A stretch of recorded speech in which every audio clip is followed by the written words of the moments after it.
protection de l'environnement. Ceci revient à dire tout simplement que le sujet n'intéresse pas seulement les écologistes. Et sur le plan électoral, nous parlerons de la promesse faite cette matinée par la MONUSCO. À l'occasion de son point de presse hebdomadaire, l'agence onusienne annonce un soutien logistique indéfectible pour les élections libres, transparentes et apaisées en terre congolaise. Visite de consolation à Goma, la première dame Marie-Olive Kabila se trouve actuellement dans cette partie est du pays où plusieurs actions visant à soutenir la population de ce coin sont prévues, notamment le soutien hier aux rescapés de différentes pluies diluviennes survenues le 19 et 20 mai à Goma, une véritable aubaine pour ces derniers. En mission à Goma, la première dame Marie-Olive Kabila a visité hier soir le rescapé des pluies diluviennes du 19 au 20 mai dernier qui a causé mort d'hommes et jetant d'autres dans la rue au quartier Kieshero à Goma. Visite poursuivie à l'hôpital général de référence Kieshero où l'épouse du chef de l'État est allée en rescousse aux malades internés dans ce centre.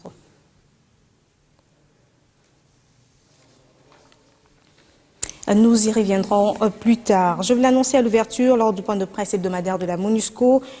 Promet d'apporter un soutien logistique indéfectible pour les provinciales. La situation sécuritaire était passée au peine fin lors de ce rendez-vous de chaque mercredi. À quelques jours de la clôture de l'opération du dépôt des candidatures, la mission onusienne se met dans l'ordre de bataille pour soutenir la CENI sur le plan logistique. L'affirmation est du porte-parole de la MONUSCO au cours de la conférence de presse hebdomadaire de ce mercredi. Et nous avons toujours apporté notre contribution en termes d'appui technique à la Commission électorale nationale indépendante, mais aussi nous nous tenons prêts à apporter tout notre soutien logistique à cette même commission-là qui a en charge l'organisation des élections afin que tout se passe dans de très bonnes conditions et dans les délais qui ont été initialement prescrits. Au chapitre sécuritaire, c'est l'information du numéro 2 de force de la MONUSCO sur les allégations faisant état d'une quelconque collaboration entre sa mission et les rebelles ougandais des ADF NALU. Nous, en tant que responsables militaires de la mission, affirmer une fois de plus que nous n'avons rien à voir avec ces criminels. Nous sommes ici, c'est notre mandat pour protéger les populations. Et ceux qui, en fait, éventuellement comportent ces affirmations, on va dire, doivent bien prendre en compte cette réalité. Notre présence et des crimes, c'est notre engagement pour lutter contre ces agresseurs et, si possible, les arrêter. Notons par ailleurs que le général Bayo reste déterminé quant à la neutralisation définitive des groupes armés dans la partie orientale de la RDC. Toujours en rapport avec les élections, la CENI au cours de la journée de formation en éducation électorale et civique a évoqué l'état des lieux du processus électoral en RDC. Des contraintes auxquelles elle faisait face ont été passées au peigne fin. On écoute Délion Kimbulungu, conseiller en communication du président de la CENI. Nous avions pris le choix de rendre public les contraintes qui engageaient directement les institutions ou les parties prenantes. Pour publier le calendrier global, voulu par tout le monde, il fallait rencontrer deux préalables. Le premier, c'était que nous puissions disposer d'une loi électorale adaptée au processus actuel. Deuxième préalable, il fallait absolument que nous ayons les garanties de financement de toutes les élections. Si on n'a pas un accord de principe global, pour dire le gouvernement s'engage à financer graduellement les élections, progressivement d'ailleurs, jusqu'à apurer tous les rendez-vous électoraux qui sont les nôtres. La CENI a mis en place l'opération de fiabilisation du fichier pour régler la question du fichier électoral, c'est-à-dire rencontrer les faiblesses du fichier, les nettoyer, donc les mettre à jour. Comment produire des cartes géographiques qui délimitent avec précision les limites territoriales physiques de chaque groupement, de chaque secteur, de chaque chefferie, de chaque commune, de chaque territoire, de chaque ville, parce qu'il y en a des nouvelles, et de chaque province, selon les 26. La CENI a travaillé sur cette question de manière professionnelle. La présentation des résultats de l'étude de la revue des filets sociaux de sécurité en RDC était au cœur des échanges entre les experts en social et le groupe de la Banque mondiale. Objectif, assurer une meilleure cohésion dans la protection sociale du peuple congolais. Les ménages pauvres pourront obtenir l'appui de la Banque mondiale pour la survie. Pour ce faire, des filets sociaux sont envisagés pour assurer une meilleure cohésion dans la protection sociale du peuple congolais. La faisabilité de ce programme a été examinée par les experts en social et le groupe de la Banque mondiale au cours de la présentation des résultats de l'étude de la revue de filets sociaux de sécurité en RDC. La question de la protection sociale, particulièrement celle en rapport avec les groupes vulnérables, soit toujours inscrite parmi les priorités du gouvernement et de nos partenaires. J'en appelle ainsi à votre sens élevé des responsabilités afin de ménager aucun effort pour donner le meilleur de vous-même. La cérémonie de ce jour, relative à la restitution d'une analyse des filets sociaux, constitue un moment fort de la coopération entre la Banque mondiale et la République démocratique du Congo. Officiellement, la restitution d'une analyse qui transformera à coup sûr des vies et apportera un peu plus de soleil et d'espoir à des populations en assurant son développement économique et en contribuant à la création d'opportunités d'emploi pour ses filles et fils. Une démarche qui devra contribuer à la réduction de la pauvreté. Le gouvernement de la République a retenu deux objectifs essentiels en matière de la protection sociale, à savoir la réduction des écarts et l'amélioration de la qualité des prestations. Le gouvernement de la République démocratique du Congo est engagé dans toute action susceptible d'établir l'inventaire, de dresser le bilan et d'évaluer l'existant, c'est-à-dire les lois, les acteurs, les pratiques, les initiatives, les problématiques dans le domaine de la protection sociale. Des grands défis sont à relever dans ce processus.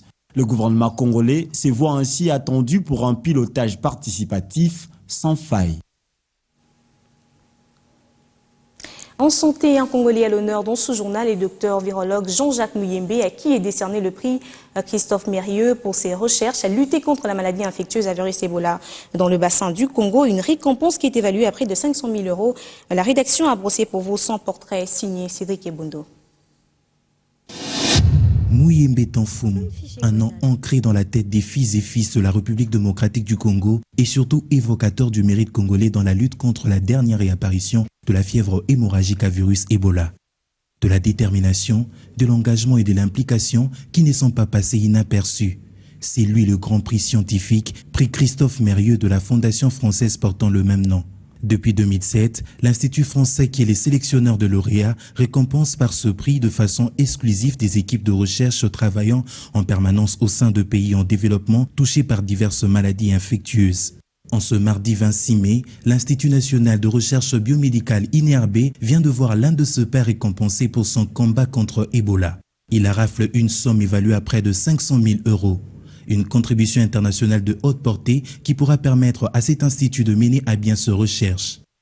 C'est qui témoigne de l'expertise de ce Congolais qui a non seulement participé à la riposte mais aussi à la découverte du virus à la base de l'épidémie d'Ebola depuis 1976 à Yakumbu dans le Bandundu. Jean-Jacques Muyembe, c'est docteur en médecine de l'université Luvanium, actuellement université de Kinshasa, agrégé de l'enseignement supérieur en virologie et doyen honoraire de la faculté des médecines de Kinshasa et directeur général de l'INRB. En 1995, alors que l'épidémie frappait pour la 1e fois le pays dans sa partie ouest, précisément à Kikwit, le professeur a entrepris diverses recherches sur les virus Ebola. Avec son équipe, il a réussi à mettre au point des mesures particulières de contrôle d'Ebola sur les aspects tant descriptifs, cliniques, épidémiologiques, virologiques que thérapeutiques. Des mesures utilisées jusqu'à nos jours dans la gestion des épidémies en Afrique, notamment par la reconnaissance de maladies grâce à la définition simple et adaptée au contexte rural, à l'arrêt de la chaîne de transmission dans la communauté, les suivis de contact pendant 21 jours, ainsi que l'application des mesures hygiéniques nécessaires pour les enterrements et la sensibilisation des populations. À noter que le docteur Mouyembe a également expérimenté la transmission du sang de convalescents d'Ebola sur 8 malades, ce qui a permis d'en soigner 7 patients, constituant ainsi les prémices du traitement expérimental appelé sérothérapie anti-Ebola, actuellement en développement à travers le monde.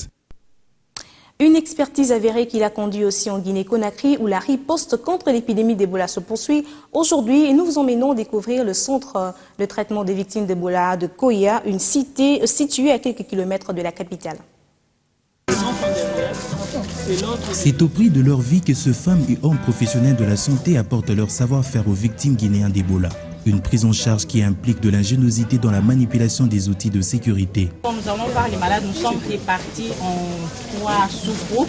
Il y en a qui vont aller voir les suspects, les probables, et puis il y aura un autre groupe chez les confirmés.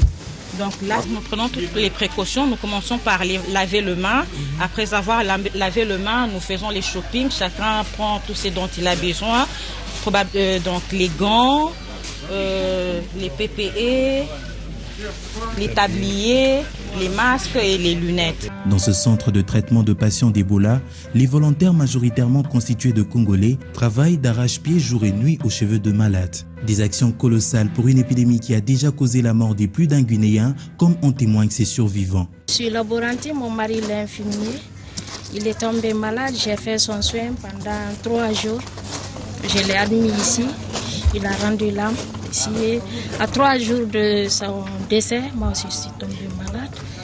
C'était vraiment quelque chose un peu dur, mais par la grâce de Dieu, j'ai suivi un bon traitement. Je suis très motivée du fait que je vois que la maladie, elle est réelle, elle existe.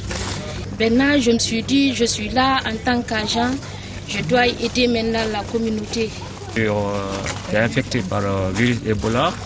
Parce que je vois le documentaire d'Ebola, je même vois les signes, comment ça peut attraper quelqu'un. Comme moi, je suis arrêté comme ça là, j'ai commencé à vomir, j'arrive dans une semaine comme ça. C'est là maintenant j'ai appelé maintenant, j'ai fait une alerte maintenant pour venir me prendre, me rejoindre au CT.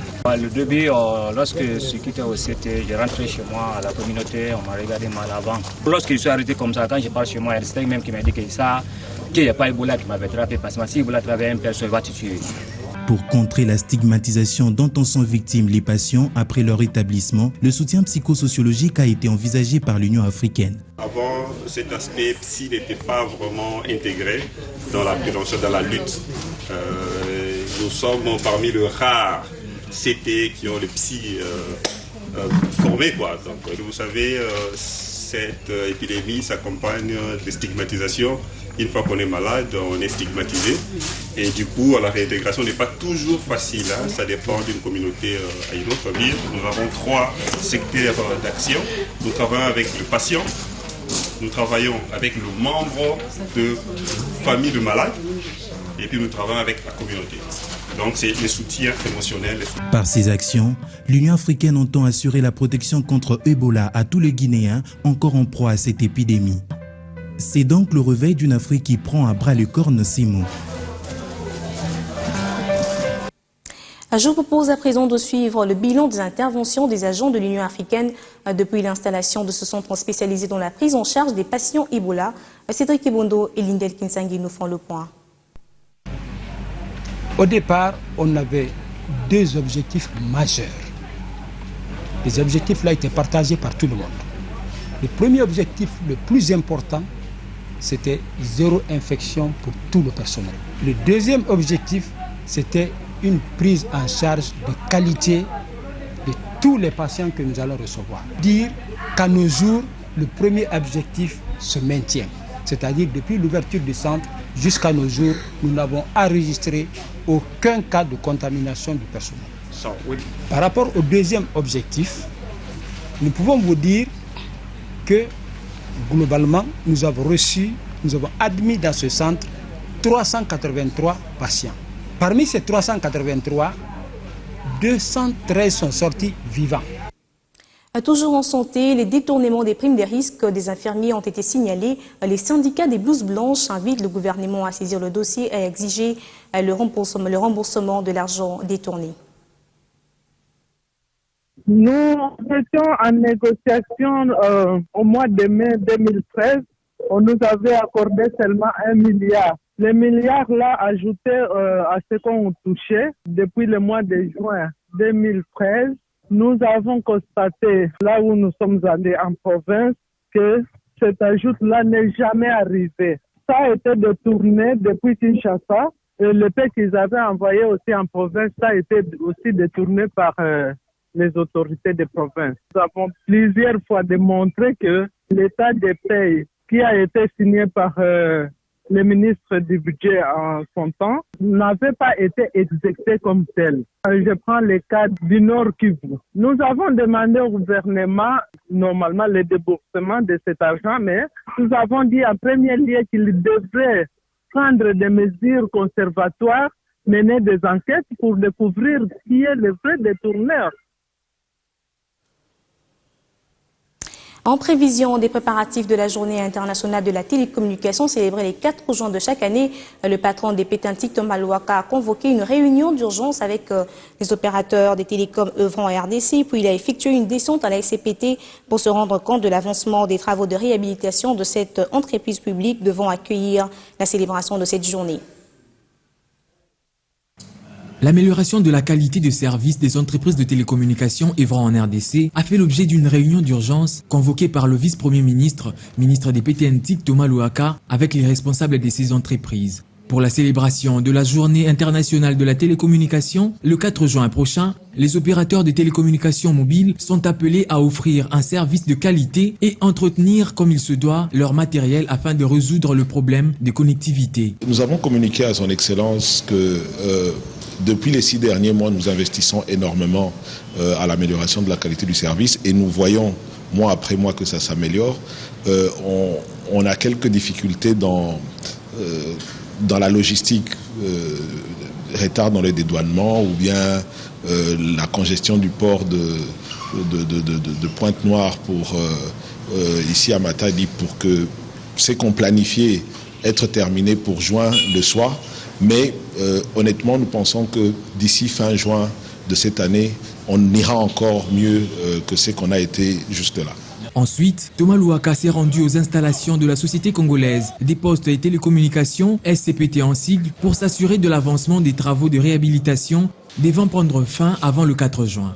Voir l'avancement des travaux relatifs aux journées mondiales des télécommunications qui auront lieu chez nous dans notre pays. En tout cas, nous allons les fêter au mois de début juin, vers le 4 juin. Également, nous encourager par rapport à tout ce que nous avons commencé à mettre en place depuis notre arrivée à la tête de la SCPT, moi-même ainsi que le DGA qui est à mes côtés.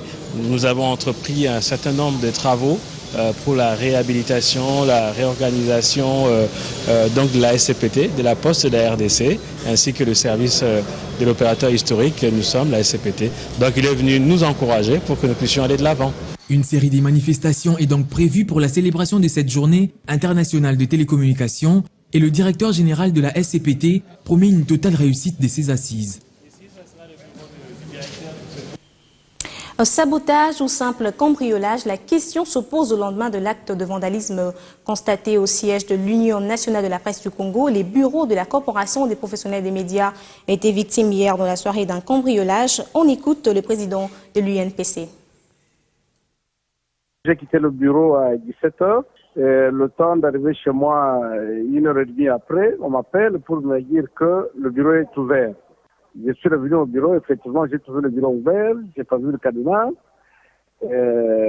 Quand je suis entré, j'ai trouvé que toutes les portes de l'appartement étaient cassées. Ils ont emporté une imprimante, on a cassé les armoires, les tiroirs, on a sorti tous les documents, sans dessus-dessous, les écrans plats, les ordinateurs, ils n'ont pas pris, sauf l'imprimante qu'ils ont pris. Les documents, ils ont pris, ils ont déchiré les enveloppes et quelques miettes qu'ils ont trouvées, ils ont ramassé, ils ont amené. J'ai prévenu l'autorité de tutelle, ça y est, le ministre de la communication et des médias. J'ai informé le commandant de la ville et puis j'ai informé les confrères. Mais d'une manière générale, quand je remarque ce qui est fait, j'ai compris que c'est des gens qui voulaient juste me faire mal ou alors m'alerter d'un ouragan qui pourra venir. Le ministre d'État en charge des affaires coutumières et décentralisation était à la tête d'une délégation dépêchée par le chef de l'État dans la province du Sud Kivu où des députés provinciaux avaient initié une motion de censure contre le gouverneur Marcellin Sichambo. L'objectif de ce déplacement était de réconcilier les deux parties. Le chef de l'État et président de la République, Joseph Kabila Kabange, a dépêché une forte délégation gouvernementale conduite par le ministre d'État chargé de la décentralisation et affaires coutumières, Salomo Banamouéré, à Bukavu dans le Sud Kivu, en passant par Goma, chef-lieu du Nord Kivu.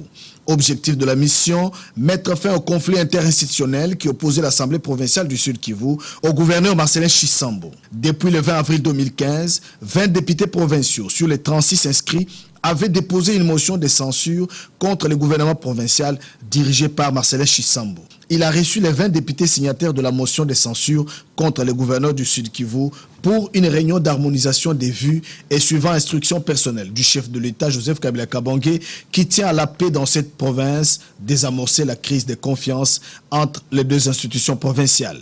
Après échange et considération des avis de part et d'autre, les députés signataires de la motion ont pris la résolution de renouveler leur loyauté devant les chefs de l'État. Ils ont promis prendre leur position légale et fidèle devant les chefs de l'État, son Excellence Joseph Kabila Kabange, de surseoir de leur motion. Les institutions provinciales, après avoir suivi et accepté les conseils de la délégation, ont accepté de mettre de l'eau dans le vin et se sont engagés à travailler dans une franche collaboration. Le ministre d'État Salomo Banamouéré, avec toute sa délégation, sont rentrés à Kinshasa satisfaits du déroulement de la mission. Oui, nous sommes totalement satisfaits que nous avons été envoyés par son Excellence, Monsieur le Président de la République, pour que nous puissions amener les deux institutions à travailler dans une parfaite collaboration.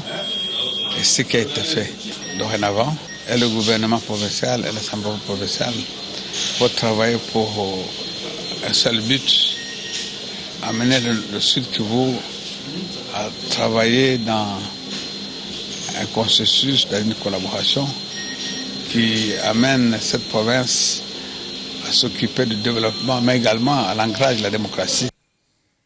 Et puis en culture, avant de nous séparer, la protection de l'environnement n'est pas que l'apanage des environnementalistes. Le sujet intéresse également des hommes des cultures. Le breakdance pour la protection de l'environnement, c'est les thèmes retenus pour la 4e édition du festival 100% breakdance annoncé pour ce 2 juillet à la place Imka à Kinshasa. Plusieurs groupes vont s'affronter dans une sorte de battle. Guilain Kabalundi pour le reportage.